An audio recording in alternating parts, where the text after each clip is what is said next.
Hello everyone, my name is Rohit Singh. Welcome to civil jobs Indore.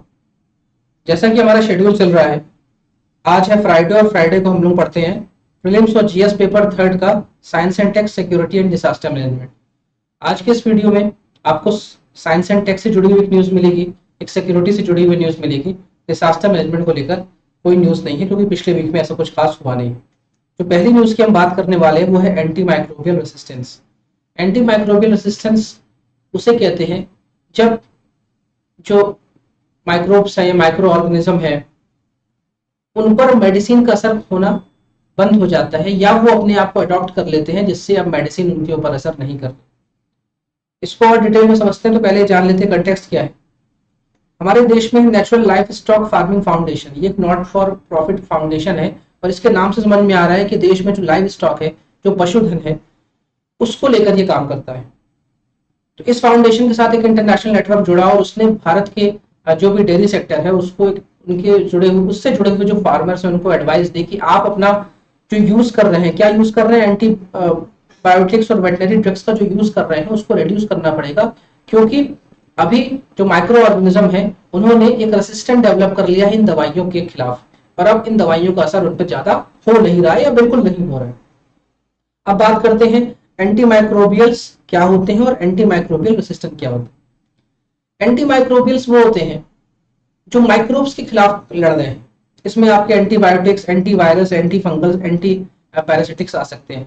Microbes को मोटे तौर पर हम ये कहें कि वो ऐसी ऑर्गेनिज्म जो कि हार्मफुल है फॉर द लाइव स्टॉक। तो अगर वो हमारे लाइव स्टॉक के लिए हार्मफुल है तो हम उनका इलाज करेंगे, उनको ट्रीटमेंट देंगे, उनको मेडिसिन देंगे। तो यहाँ पे हम अगर वो उसके लिए हम एंटीबायोटिक्स दे सकते हैं। अगर वायरस लगा है तो एंटीवायरल दे सकते हैं। फंगस का अटैक हुआ है तो एंटी फंगस, या पैरासिटिक का अटैक हुआ तो एंटी पैरासिटिक्स दे सकते हैं। और ऐसी दवा ह्यूमन भी देते हैं जब उनको कोई बीमारी होती है, आपको बीमार पड़ते हैं, तो कोई डिसीज लगती है तो वो भी ऐसी दवाइयाँ लेते हैं। तो एक प्रकार की मेडिसिन होती है जो कि हमें प्रिवेंट भी करती है डिसीज से, और हमें डिसीज होने के बाद भी हमें क्योर भी करती है। और ये बहुत एनिमल, प्लांट और ह्यूमंस यूज करते हैं। अब एंटी माइक्रोबियल रेसिस्टेंस क्या है? एंटी माइक्रोबियल रेसिस्टेंस वो होता है जब ये जो बैक्टीरिया, वायरस, फंगी, पैरासाइट्स हैं, ये मेडिसिन के खिलाफ, जो मेडिसिन हम यूज कर रहे हैं इनको मारने के लिए, उनके खिलाफ अगर इन्होंने रेसिस्टेंट डेवलप कर लिया, समय के साथ इन्होंने रेसिस्टेंट डेवलप किया, अपने आप को म्यूटेट कर लिया है, तो अब इन मेडिसिन, इन दवाइयों का इन पर असर नहीं होगा। इस वजह से क्या होगा, जो फार्मर है, अगर लाइव स्टॉक की बात करें, जो फार्मर है उसकी कॉस्टिंग बढ़ जाएगी, वो और दवा खिलाएगा क्योंकि पहले डोज में आराम नहीं मिल रहा, तो और दवा खिलाएगा। इससे अल्टीमेटली जो हमारा लाइव स्टॉक है उसको नुकसान होगा। और अगर ह्यूमंस की हम बात करें, जैसे लोग एंटीबायोटिक्स खाते हैं उनको असर नहीं करता, तो और एंटीबायोटिक्स खाते हैं तो अल्टीमेटली वो अपनी बॉडी को भी हार्म कर रहे हैं और अपने जो पैसा है, अपनी कॉस्टिंग है, उसको भी जाया कर रहे हैं। तो यहाँ पे मोटे तौर पे कहें तो एंटी माइक्रोबियल रेसिस्टेंस वो होता है जब मेडिसिन काम करना बंद कर देती है, मेडिसिन का असर उन बीमारियों पर नहीं होता है, वो चाहे ह्यूमंस के लिए हो, चाहे प्लांट्स के लिए हो, चाहे एनिमल के लिए हो। अब ऐसे क्या क्या फैक्टर हैं जो कि एंटी माइक्रोबियल रेसिस्टेंस को बढ़ाते हैं, या उसके पीछे क्या रीजंस हैं, तो हम बात करेंगे। इसमें कुछ रीजंस मैंने डाले हुए हैं, जैसे ओवर प्रेस्क्राइबिंग ऑफ एंटीबायोटिक्स, मतलब जितनी जरूरत एंटीबायोटिक्स की थी उससे ज्यादा आपने खाई है, या उससे ज्यादा आप दे रहे हैं, ओवर प्रेस्क्राइब कर रहे हैं। दूसरा है जो पेशेंट है, पेशेंट यहाँ पे प्लांट, एनिमल, ह्यूमंस कोई भी हो सकता है, उसका जो भी ट्रीटमेंट का डोज है उसको पूरा नहीं किया गया। तीसरा इसमें रीजन हो सकता है एंटी माइक्रोबियल रेसिस्टेंस का, कि अगर ओवर यूज, एंटीबायोटिक्स का ओवर यूज कर दिया जाए, 2 बार डोज देना था, आपने 4 बार दे दिया कि भाई इससे और जल्दी अच्छा हो जाएगा। और क्या है, over infection control in hospitals and clinics, यानी हॉस्पिटल और क्लिनिक में जो फैसिलिटी है वो facility up to the mark नहीं है, जिससे कि जो ट्रीटमेंट है सही तरह से चल नहीं पा रहा है। Lack of hygiene and poor sanitation, अगर बीमारियां को दूर भगाना है तो साफ सफाई सैनिटेशन मेंटेन करना पड़ेगा। ये lack of new antibiotics being developed, world में एक दिक्कत चल रही है कि जो भी हम एंटीबायोटिक यूज कर रहे हैं, चाहे ह्यूमंस में, चाहे एनिमल्स में, चाहे प्लांट्स में, वो 20-25 साल पुरानी है, और हम इन 20-25 साल में नई एंटीबायोटिक्स, नए फॉर्मूले को बना नहीं पाए हैं, जिस वजह से बेसिकली ये देखा जा रहा है कि अब ये जो एंटीबायोटिक्स है इनका असर अब धीमे धीमे कम हो रहा है। इसी चीज को अवेयर करने के लिए, इसकी अवेयरनेस को बढ़ाने के लिए पूरी दुनिया में मनाया जाता है world antimicrobial awareness week, और वो 18 से 24 नवंबर के बीच में पूरी दुनिया में मनाया गया।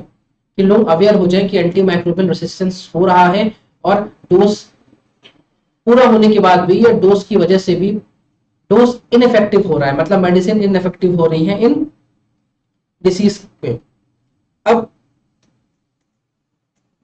आगे बात कर लेते हैं। एक इनिशिएटिव है जो कि वर्ल्ड हेल्थ ऑर्गेनाइजेशन लॉन्च किया, इस इनिशिएटिव का नाम है क्लास। क्या है फुल फॉर्म इसका?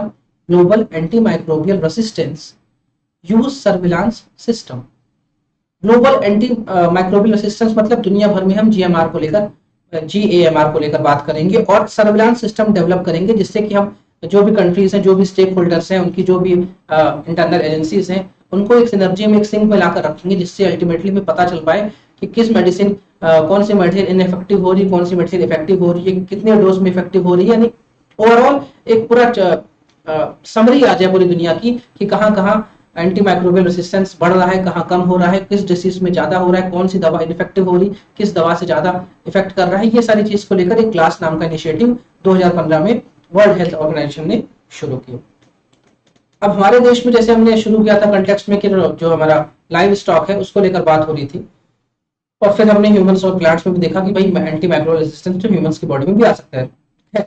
तो जो हमारे देश के लाइव स्टॉक की बात करें, पशुधन की बात करें, तो नेशनल डेयरी डेवलपमेंट बोर्ड जो है, ये एक रजिस्टर्ड बॉडी है, सोसाइटीज एक्ट 1860 के अंडर में रजिस्टर्ड हुई थी, लेकिन अभी फिलहाल में ये एक तरह की स्टैट्यूटरी बॉडी है।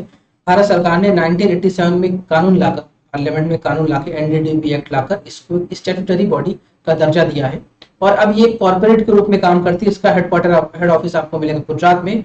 और एनडीडीबी का जो मेन काम है वो क्या है? पहले तो सुपरिटेंडेंस अपना है, सुपरविजन करना है, डायरेक्शन देना है, कंट्रोल करना है, मैनेजमेंट करना है। जितने भी एनडीडीबी अफेयर्स है, मतलब डेयरी डेवलपमेंट को लेकर जो भी अफेयर्स है, उसको सुपरिटेंड करना है, कंट्रोल करना है, डायरेक्ट करना है, उसको लेकर एक तरह से मैनेजमेंट करना है। क्योंकि अल्टीमेटली भारत का जो डेयरी सेक्टर है वो दुनिया में, India is the one of the क्या, India is the top producer of dairy या dairy products, milk production in the world.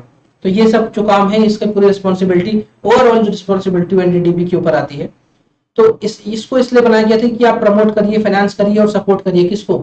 Producer owned और कंट्रोल्ड ऑर्गेनाइजेशन को। भाई अगर मेरे पास गाय है, दुधारू पशु है, तो मैं उसका दूध निकालूंगा और उसको मैं बेचना चाहूंगा।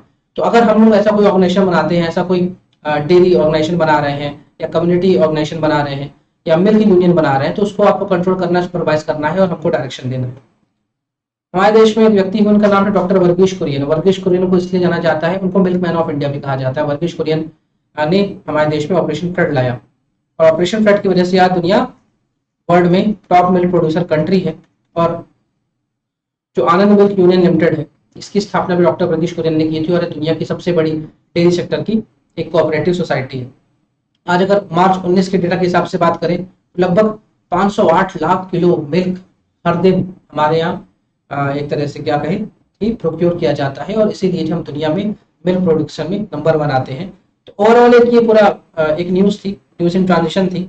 और ये एंटी माइक्रोबियल रेसिस्टेंस को लेकर तो ह्यूमंस भी परेशान है, जानवर भी परेशान है, प्लांट्स भी परेशान है, क्योंकि अब जो ये बैक्टीरिया है, वायरस है, फंगस है, पैरासिट्स हैं, ये सब एक तरह से रेसिस्टेंट गेन कर रहे हैं, क्योंकि हमने कई डिकेड से कोई नई दवा लॉन्च नहीं की है।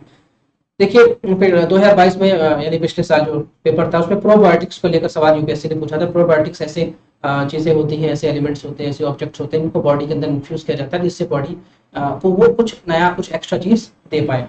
तो इसी तरह का क्वेश्चन में वो यूपीएससी पूछता रहा है। और एक और क्वेश्चन है यहाँ पे दिखाना चाहूंगा आपको, ये बी सेल और टी सेल को लेकर क्वेश्चन पूछा था कोविड-19 में, इनका काफी ज्यादा जिक्र हो रहा था, इनका क्या यूज है।